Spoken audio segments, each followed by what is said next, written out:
Hello, everyone. Today I am going to be talking through the end of life planner in both Google Sheets and Excel. If you have already purchased this planner, thank you so much for your order, and I hope that you find this incredibly helpful. And if you've stumbled across this video and you're looking for a good emergency binder or end of life planner, feel free to check out the link below. You can purchase the tracker and follow along. So I have Google Sheets version open right here. I also have Excel, and I'll be bouncing back and forth between the two just to walk through some features and functionality in both of them. This is going to be the first page that you land on when you open up the planner. It's just basically your table of contents. So it's showing you how everything is organized throughout your end of life planner. What's really cool is all of the different sections are color coordinated, and you will see that the tabs at the bottom match the colors in here too.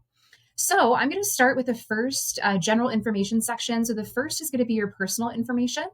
You can enter all of that in here either for yourself or for all of your family members if you're using this planner for your entire family. The second tab is going to be your emergency contacts. So you can not only put their name and contact information, but also their relationship to you. You can put in all of your family contacts and whether or not they are a dependent, and you can put in all their contact information as well.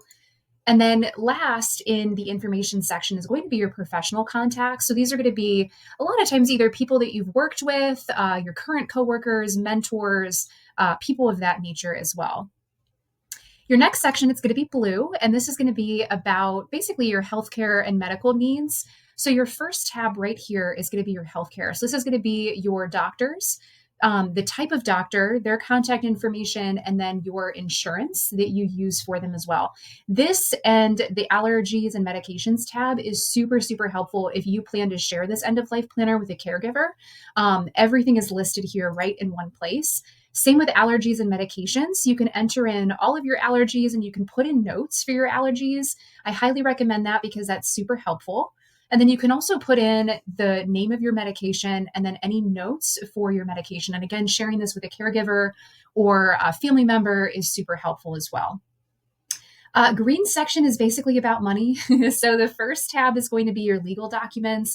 So this is where you can put in anything from a will and a trust to power of attorney, power of healthcare. And then you're going to put in your executor name and their contact information, and then any additional notes that are helpful for these legal documents. The second tab is going to be your financial accounts. So this is going to be anything from a bank account and a credit card all the way up to like an IRA or a donor advised fund, things like that. So in Google Sheets, these little drop downs right here are all customizable. What you will do in Google Sheets to edit any of these options is you'll click on this little edit button. That's going to open up this tab on the right-hand side of your screen, and then you can click Add Another Item. I'm just going to type in example for the sake of example, and I'm going to click Done.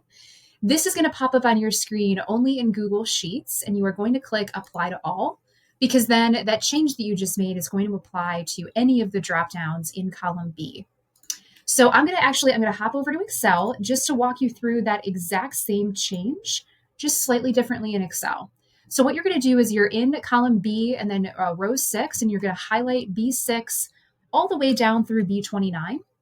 You're going to come up to your ribbon at the top and click on Data, and then you're going to click on Data Validation right here.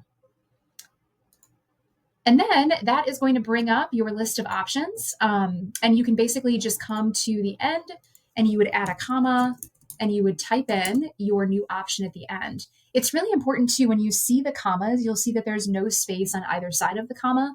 That is super important. So you'll click OK, and then that is going to automatically make that change for you. If you scroll all the way to the bottom, you'll see that your new option was entered there as well.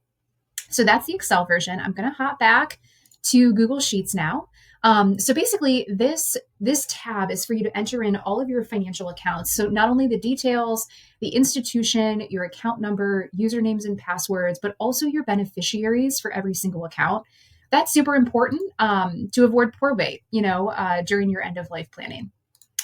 Your next tab is going to be other accounts. So this is going to be, they're kind of like silly little accounts, but like your Amazon account, your Target account, different things like that. And then typically you would include the action that you would like the person overseeing this to do. A lot of times it's just going to be to delete the account just to make sure, but you can put in any action required in column G. The next is going to be your recurring expenses and bills. So this is super important too for whoever is going to be overseeing this for you upon passing. You just want to be able to provide them with not only what the expense is, the payment terms, your account information, and then again, the action required. So then this person would be able to contact your electric company and cancel it, upon death. So this is going to be really important to share with whoever is going to be helping out with this.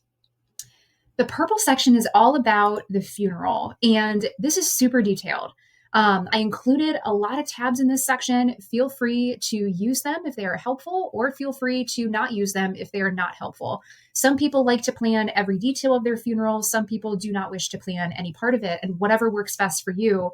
I just wanted to provide more for this section in case it was helpful. So this is going to be all about your specific funeral wishes. So whether you're getting cremated or you would like a burial, what type of service you would like, where you would like it to be located, even simple things as like, do you want people to donate flowers or do you want people to make donations to an organization? And then if you have talked to a funeral director at the location, you can include their contact information here as well, in addition to any requests for your obituary. The next section is going to be your funeral schedule. Again, take it or leave it, but some people, like to kind of plan all of this out and help whoever, from your family is going to be putting this on for you. It would just make it a little bit easier filling this in. So take it or leave it. The next section, I think, is really caring for your loved ones. So this is going to be your funeral budget. A lot of times you would like to save for the funeral before passing away. This is a really great way to be able to do that. So what you can do is you can put in your total budget right here. And then what you can do is you can put in your estimates for each of these categories. Again, take it or leave it. If you don't want printed materials, you don't have to do that. You can put in your estimates right here. And I included 5 custom categories. And then on the next tab is your detailed budget, where you can enter in the actual expenses, estimate and actual for every single item that falls within these. And again, if you haven't spent anything, just go ahead and leave it blank. And it all syncs up. So when you change estimate or actual, it's going to automatically reflect those numbers right here for you. And it'll do all of the math for you itself. This is a really good example because your total budget that you entered here is $25,000, but the totals from your estimates are coming in higher than your budget. So that's why it's coming in red right here as well. So the next tab is going to be, I think, extremely helpful for your family members. It's going to be a list of people to notify upon your passing. So this is going to be people that you would either like to come to your funeral or your burial, but also just people in general who you would like to be notified.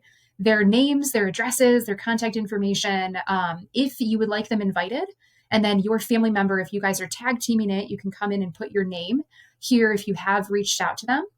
If you've sent them an invitation, you can put that in here, what their response is, if they have dietary restrictions, if you're planning a meal. And then you could also put in if they have given a gift. A lot of times people do like to follow up with a thank you note after that as well. And then you can put in any additional notes. The next tab is going to be about your funeral venue. Again, if you would like this, it's in here. You can jot in notes like capacity and total cost. And then usually you can use the notes section right here for an as of date. So if you got this quote, as of December 2025, you can go ahead and put that in so the person viewing this knows if it's up to date or not. Same for hotel. If you want to do a hotel accommodations for people coming in town, you can put that in here too. And then same for food.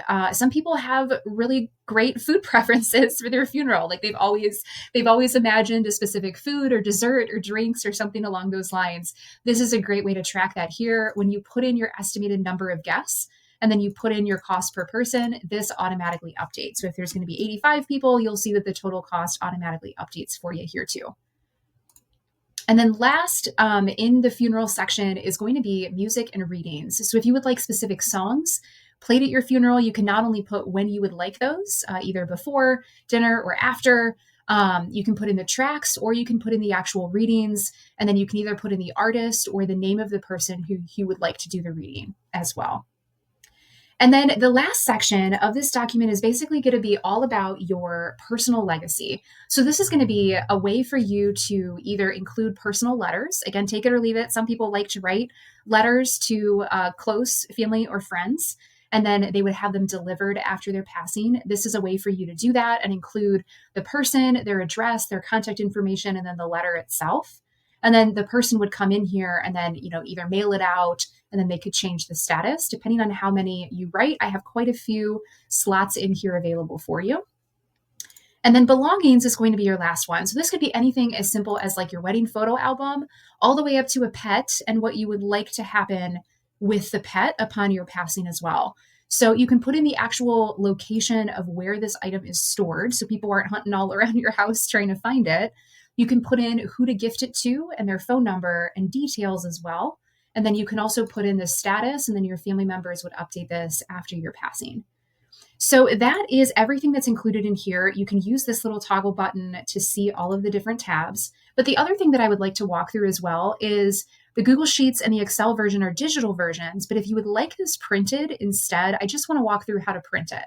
So upon receiving this, everything's going to be blank. So it'll be printable. In Google Sheets, you would just come in here and you'll go to File, and then you will click on Print all the way at the bottom here. And then what you can do is you can edit how the pages appear in here as well. So you can change the formatting. You can, fit to the page, which is what I recommend. So then nothing's cut off. And then I do recommend keeping it on landscape.